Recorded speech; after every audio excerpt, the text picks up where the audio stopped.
Hi, I'm Brian Anderson, and you're on Head On at Shaw. And my guest today is Janice Stromar, and you're the president-elect with the Vancouver Island Real Estate Board. I guess that makes you like Donald Trump, because he's president-elect as well. Oh, I hope it doesn't make me like Donald Trump. So what does president-elect mean? Does that mean you're starting the beginning of January? Yeah, in January I'll take over the presidency role for a year. And what made you do that? A brief moment of insanity. No, I really enjoy the organized, or the side of real estate, the organized real estate side.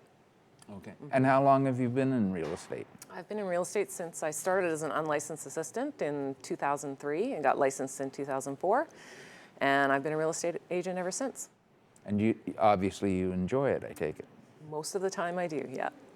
So is it low stress or high stress sometimes? Whew, it's pretty much high stress most of the time.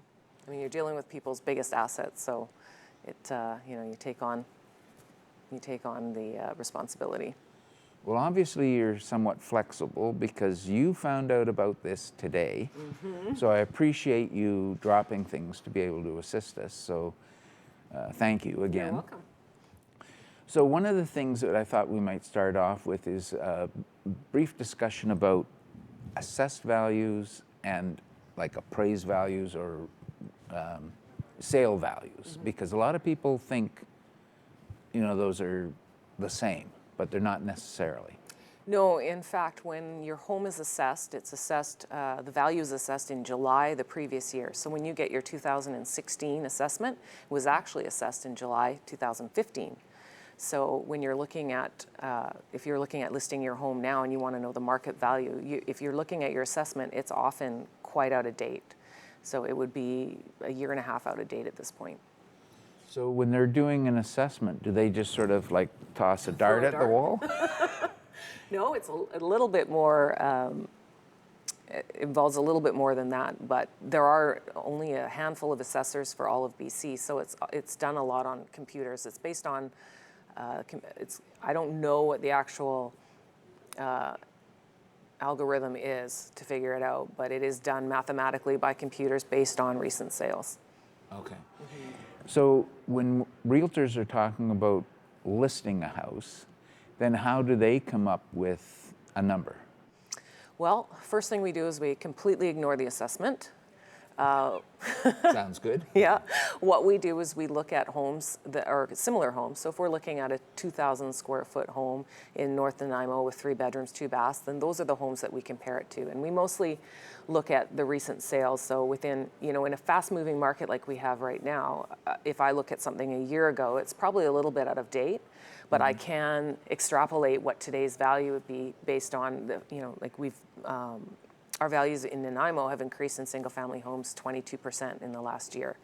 So if I'm looking at a sale from last January, I can assume that it'd be worth about 20% more now than what was paid then. Okay. And so we look at those, and we look in particular neighborhoods, because something that, say, is in North Nanaimo may not be comparable to something out in Cedar, even though they might have been sold at the same time. It's just a slightly different market. So it's an educated, I don't like to say guess, but it's an educated comparison.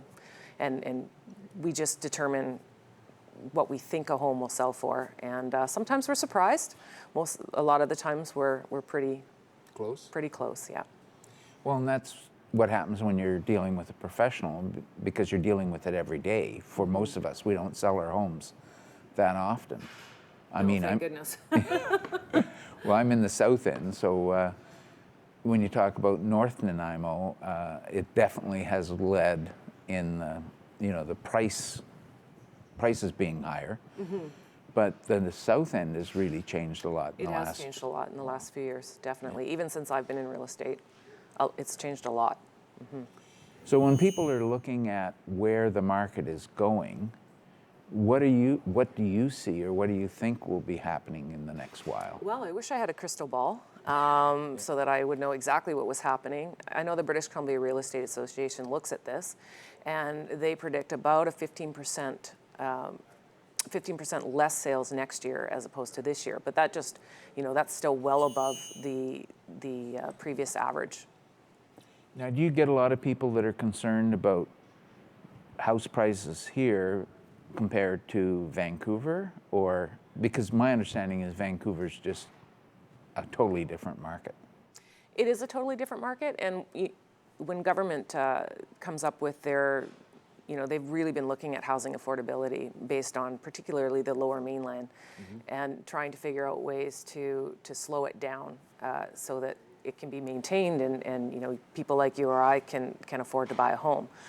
Now, I don't actually think that you or I are going to be able to afford a home in downtown Vancouver no matter what they do, but they are attempting to stem the affordability so that they've got a 15% tax in Greater Vancouver for foreign buyers, which they hope will that has slowed it down a little bit, and then they also are making changes to the mortgage, the high ratio and low ratio mortgage. Makes it a little harder for people to qualify, or I guess Yeah, they're really changing the qualifications. stress test. Yeah. Yeah. And the interesting thing is that I'm told by a mortgage broker that in the past year that the people that are foreclosing, it's like 0.9% of mortgages out there are being foreclosed on. So it's a very low rate. People are managing to pay their mortgages.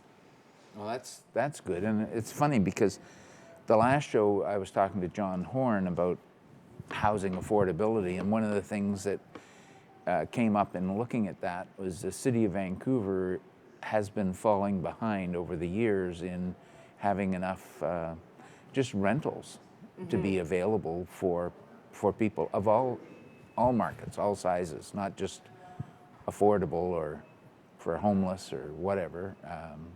So they're looking at quite a few incentives. And, the market goes up when demand is more than the supply. And, it's basic economics 101. Yeah. Less supply, more demand, prices go up. And so I think what they really need to address is supply. So how do we incentivize building? How do we make more land available?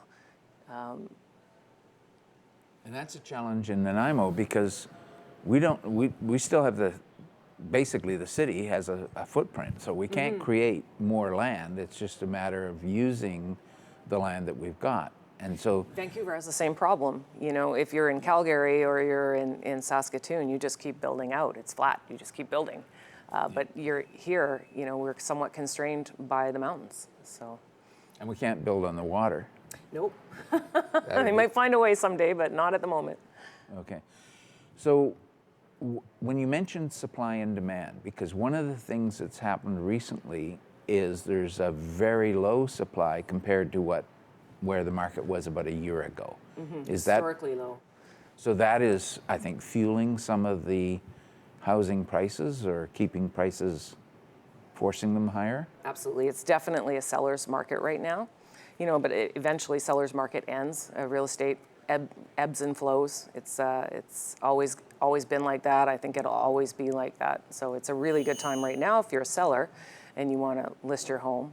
But I can't put a crystal ball and tell you how long that's going to last.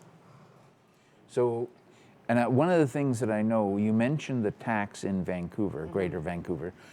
One of the things that our economist, or an economist that I read recently, projected that the market in Victoria was going to go up 15%, and in Nanaimo 10% in next year, just simply because of that, because it would shift more purchasing towards the island. But we do get the trickle-down effect, and but it's also the people that sell in Vancouver, and that's where we get it more so than foreign buyers. Because the foreign buyers that I think people mostly are talking about are the buyers from Hong Kong and buyers from China and buyers from outside of Canada. And typically here, they're about 2% of our market. So they're not a large portion of our market. I think it is increasing, but not great leaps and bounds that we'd be led to believe. I think a lot of what we get is because of the foreign buyers that go to Vancouver. We have the people selling out in Vancouver and coming here, and that's for the lifestyle. It's for the price. I've had a few clients this year from Vancouver that are younger. They have jobs here. They come here. They sell their tiny little apartment, and it just affords them a better lifestyle. Great place to raise kids. Well, typically a few years ago, we would see people that weren't from Vancouver coming over here, and they're putting money in the bank, but buying basically an upgrade and still having funds left over. So that's a real advantage in some respects. It is. I guess the secret's out. We've always had influx from, Alberta's been about 10% of our market, and we do see people coming from Saskatchewan, Manitoba. We see people from Ontario quite a bit, but definitely Alberta was the big one. And I think that's because a lot of the people that went to Alberta to work want to retire here, and a lot of them came from here to begin with.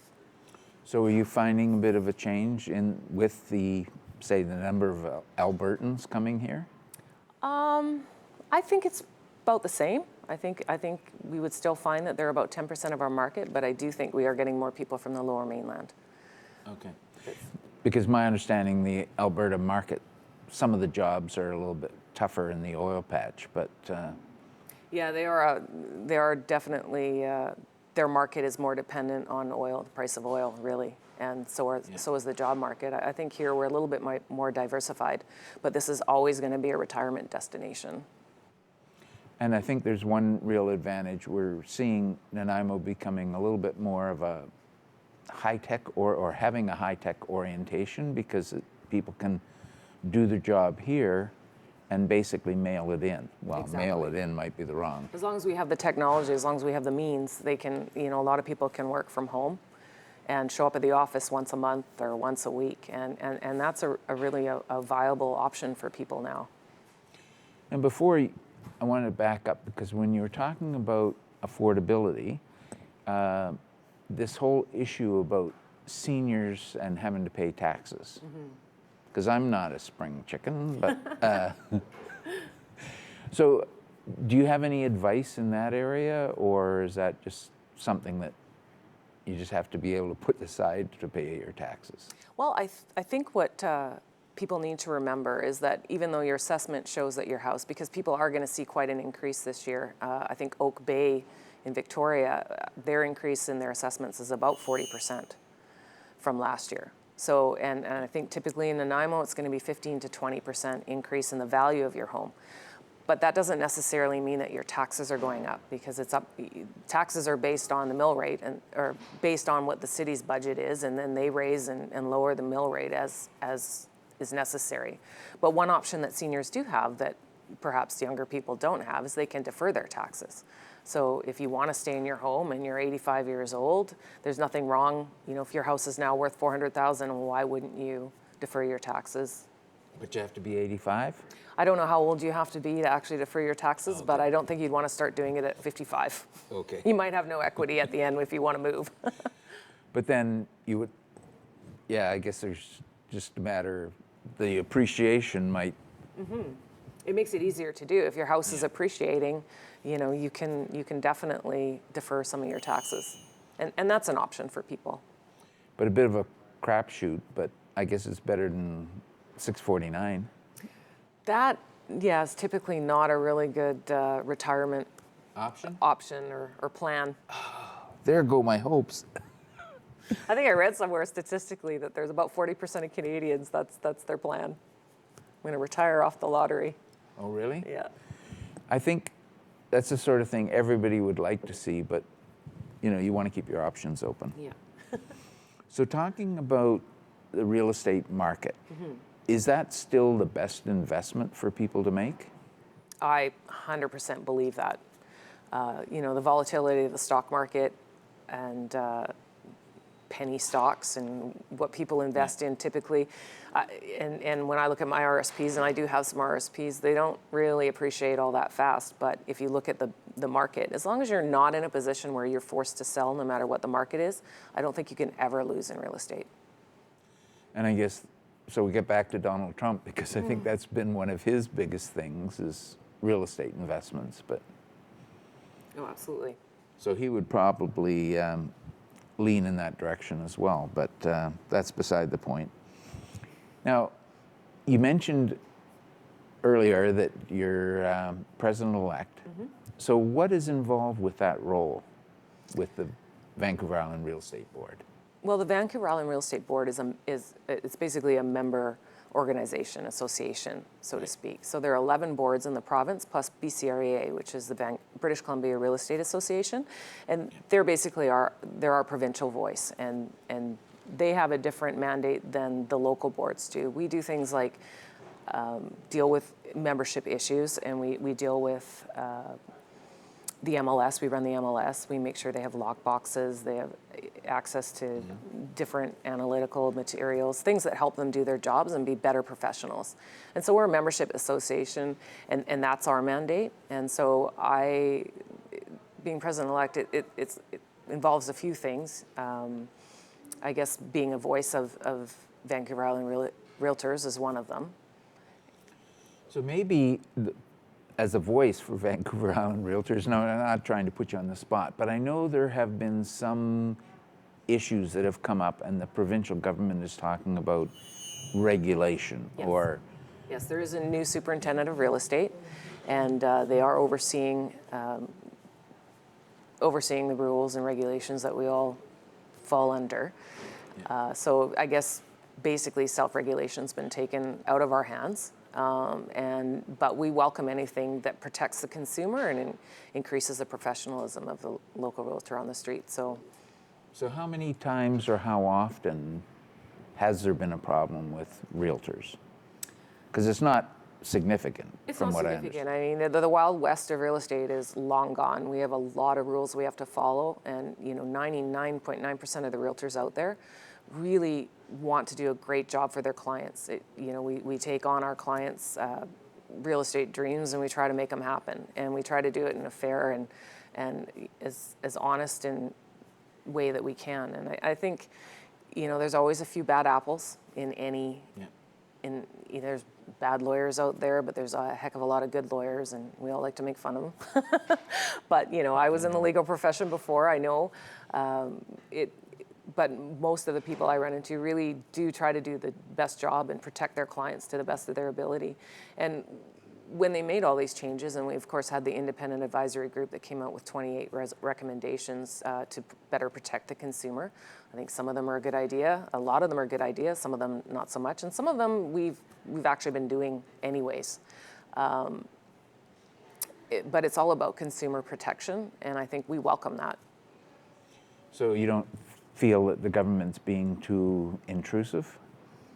I think as long as we can work together, I think it'll work out fine.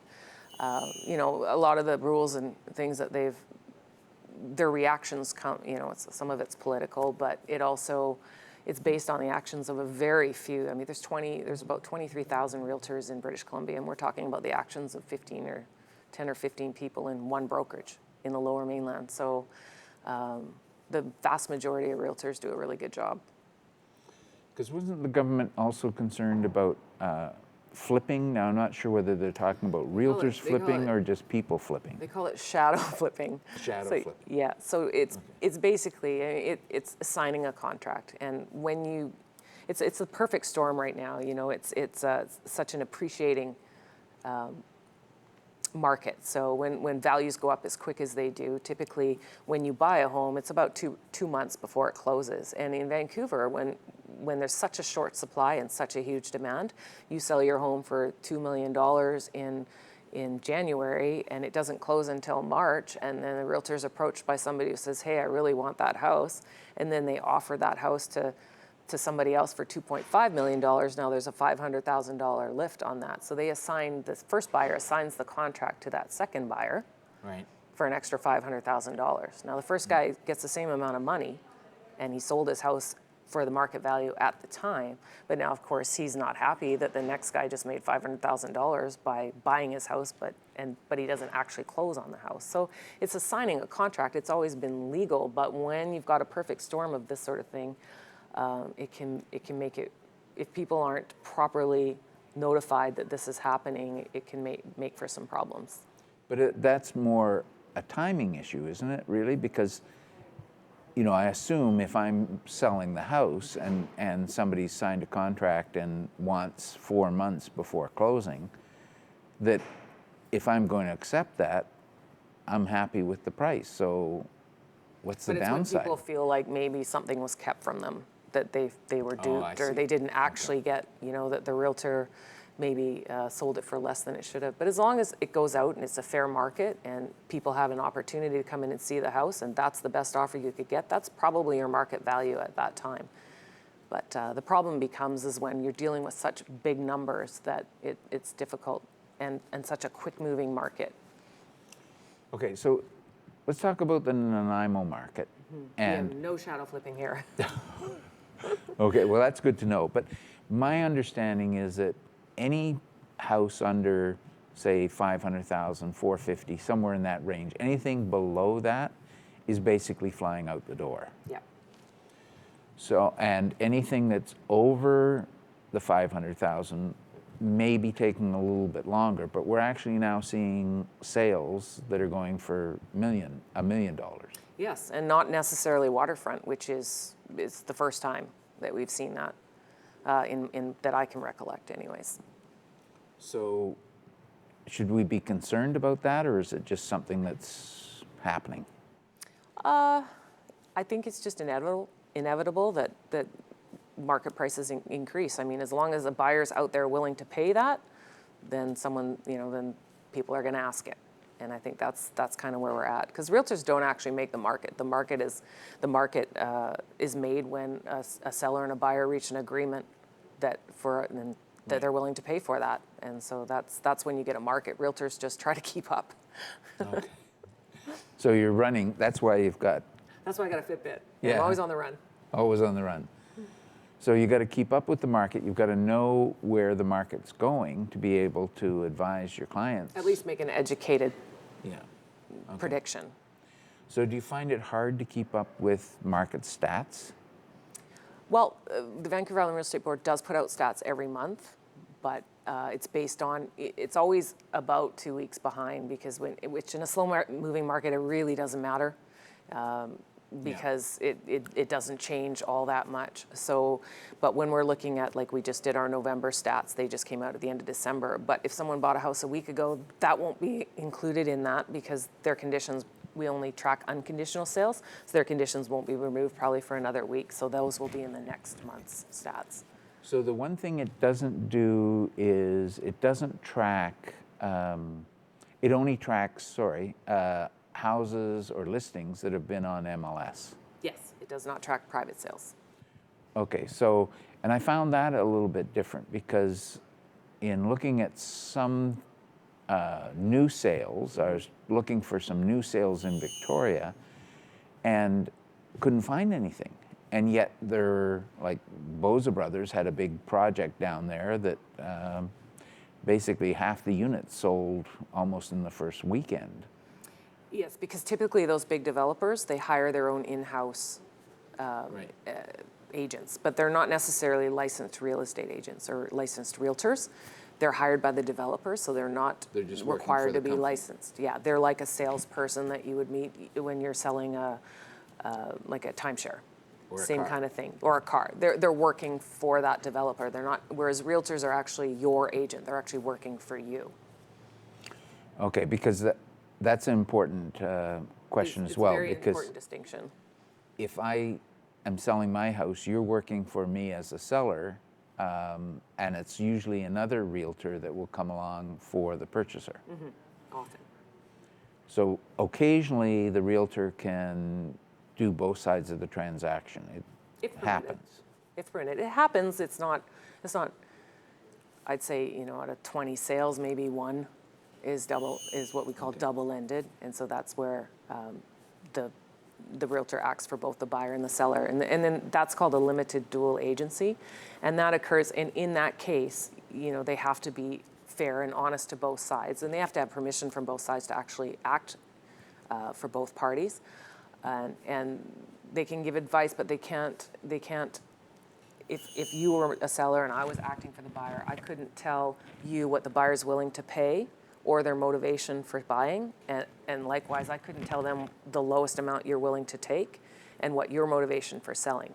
Because at the end of the day, everybody has to have a fair negotiation, and you can't, if you were desperate to sell and I told them that's not a fair negotiation. So we do have strict rules that we have to abide by when we're dealing with a limited dual agency. Okay. So when we mention about new sales or new development basically selling out, does that kind of skew the MLS listings or does it not? Well, it's not included in the MLS listing. Well, sometimes it is. If a developer wants to list on the multiple listing service, they can do that. Then they often deal with an actual licensed realtor and they will list the development. That tends to be smaller developments, like 20, 30 units. It's not going to be 400 units, like or 150 units that are built in bigger metropolitan centers. Here, we don't deal with that. Usually, when a developer develops a property here, they usually hire a realtor to represent them, and then they cooperate with buyer's agents. And often, a developer will cooperate with a realtor as well. Okay. So by cooperate, you mean? As in, they will pay them a portion of the commission to bring the buyer. Okay. Kind of like a finder's fee more than a commission.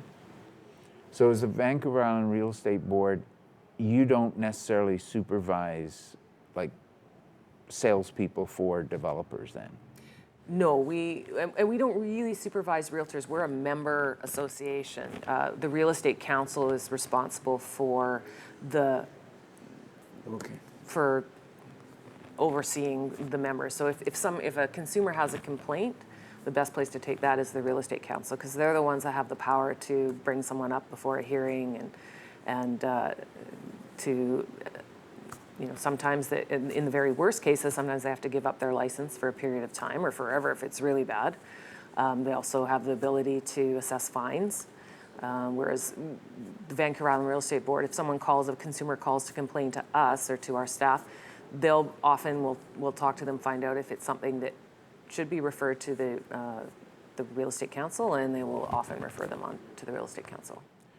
Now, when we were chatting before, you had a good idea. Well, I thought it was a good idea.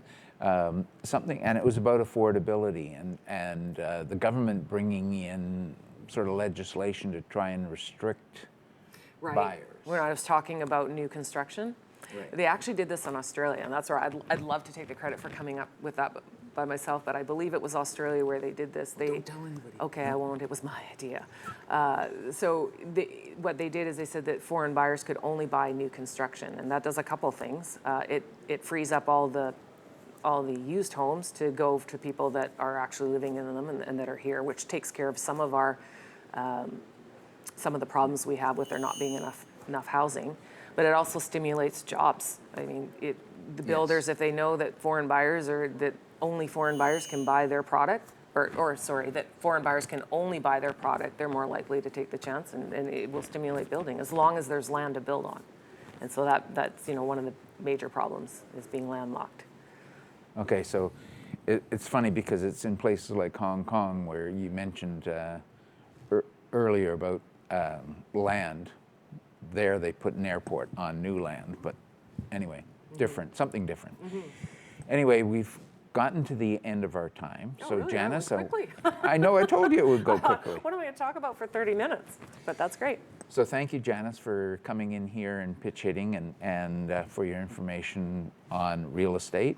If anybody's got any questions, they can certainly go to the Vancouver Island Real Estate Board website, and that will be displayed on the TV. And so thank you very much. You're welcome. Thanks for having me. Great. Great.